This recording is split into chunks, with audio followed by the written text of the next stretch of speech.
Take first question in the back left. Blake Elliott, 105.3 The Fan. Jayson, what do you think has changed just about your mentality, not just the X's and O's, of why you're on the precipice of one game away from winning the NBA Finals? I think from our experiences over the past couple of years, the thing that we've really have gotten a lot better at is not relaxing, not being complacent. You know, from game to game or series to series, we always want more. Maybe in recent years we were took things for granted at some points, or we're happy to make it to certain rounds where we're not satisfied that even now up 3-0, right? Nobody is celebrating or anything. We still feel like it's a lot more that we can do. It's a lot more that we want to do. So from that standpoint, just not being complacent and everybody just wanting more, and being true to that. Bobby in the front right. Bobby Manning, CLNS Media. Jayson, what do you remember about that first summer league you played with Jalen when he became his teammate for the first time, and what it was like getting to know his game and just playing together for that first time, and how that's grown since then? Since summer league? Oh shit. I was excited. Finally put on the NBA jersey. I was young. I was 19. I was overwhelmed. Everything was new to me, from being at the new practice facility. I remember going through summer league practice where JB was on the team, obviously, and learning from him and learning from the assistant coaches. Jerome Allen was there. Michael Shrewsbury was one of the coaches. It was a hell of an experience in Utah and in Vegas. I was just so happy to be in the NBA at the time that I was really a kid. So it was a great experience, and obviously we've grown a lot since then. But I was just so happy to be there and put on that jersey for the first time.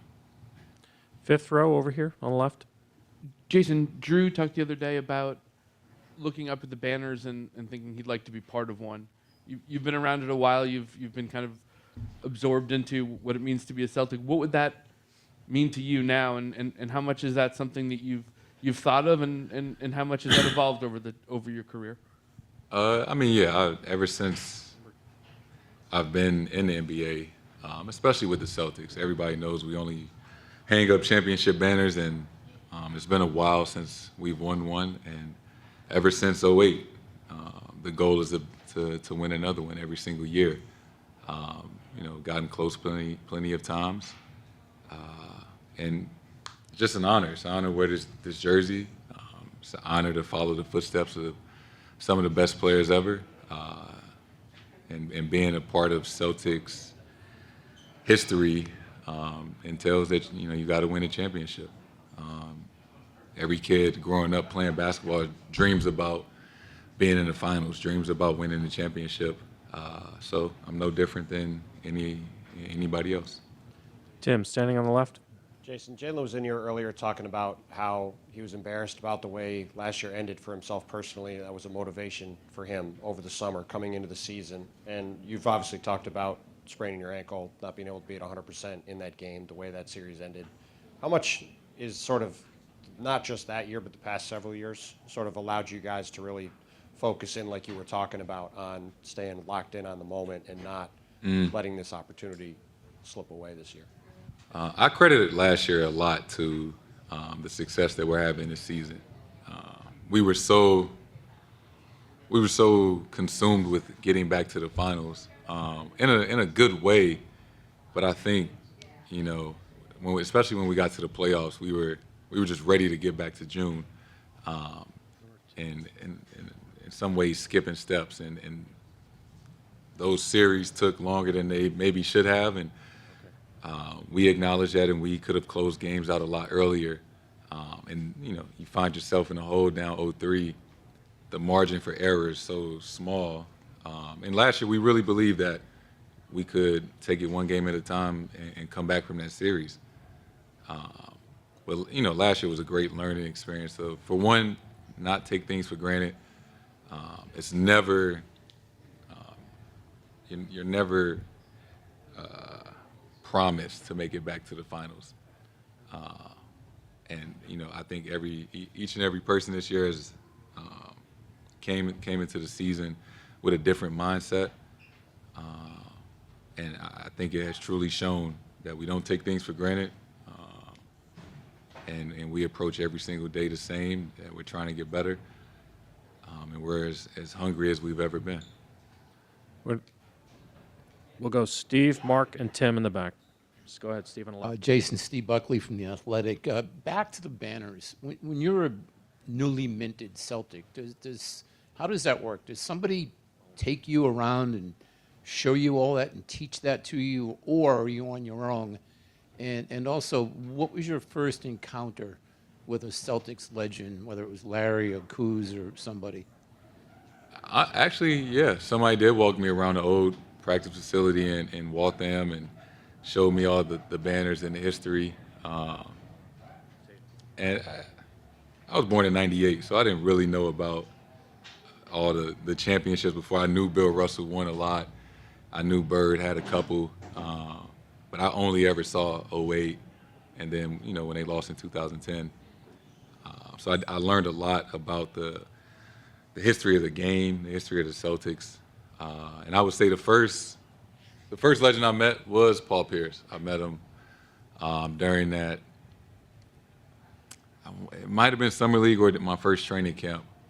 He was around for a few days, so that was the first Celtics legend I really got to talk to. Mark in the middle. Jason, following up on your answer to Tim, of really being in the moment and not letting things slip away, what do you think has contributed to your guys' ability this season to take advantage of closeout opportunities? You're 3-0 so far, and as you mentioned, in prior seasons, that wasn't necessarily one of your guys' strengths of closing out at that first opportunity. I think our ability to go over situational basketball during practice, Joe and the coaching staff, they do a great job of showing us a lot of different things throughout the season of how games end, whether it's teams being up 6, do you foul, or closing out quarters, and how that can have an effect, for the start of the next quarter. So going over situational basketball in practice and in shoot-arounds and understanding what we want to do in those moments, what plays and reads we want to go over, late game situations. So when those moments do come about throughout the game, we're comfortable. We know where we're trying to run, where we're trying to get to, the different options from each set. Just our ability to translate the things that we go over in practice, to the game and do it without skipping a beat. Last one, back right, Tim. Jason, Tim Reynolds with the AP. You've mentioned Celtic history a few times today, obviously. Obviously, it'd be cool enough to hang an 18th banner. I get that's the bigger thing, but there's never been a Celtic team ever with a better playoff record than what you guys have to this point. You guys have a chance to be second all time, and it's like the 86 team went 82-18. You guys could be 2 games away from that as like the second best Celtic team ever in terms of record. How much more would that add to it when you think of all that this franchise has done? You guys could be at the top of a whole lot of lists in that record book. I didn't know that. That would be really cool. But you guys probably would say we didn't play anybody to get here, so we just have to do it again next year. Thank you, Jason. This concludes